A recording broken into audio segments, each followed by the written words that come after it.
Hi friends, welcome back. Madurai ನೀರ್ ಚಟ್ನಿ ತುಂಬಾನೇ famous.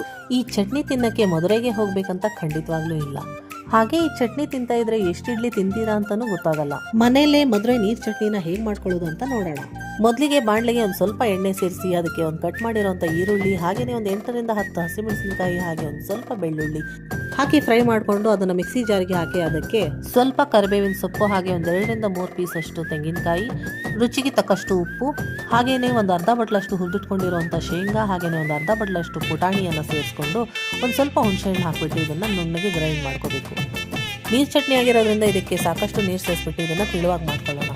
ಹಾಗೇನೆ ಇದಕ್ಕೆ ಸಾಸಿವೆ, ಕರಿಬೇವು ಮತ್ತು ಒಂದು ಒಣಮೆಣಸಿನಕಾಯಿ ಹಾಕ್ಬಿಟ್ಟು ಒಂದು ಒಗ್ಗರಣೆ ಮಾಡಿಬಿಟ್ಟು ಇದಕ್ಕೆ ಸೇರಿಸಿದ್ರೆ ಬಿಸಿ ಬಿಸಿಯಾಗಿರೋ ಇಡ್ಲಿ ಜೊತೆ ಸೂಪರ್ ಆಗಿರೋ ಮಧುರೈ ನೀರು ಚಟ್ನಿ ಸವಿಯೋದಕ್ಕೆ ರೆಡಿಯಾಗಿದೆ.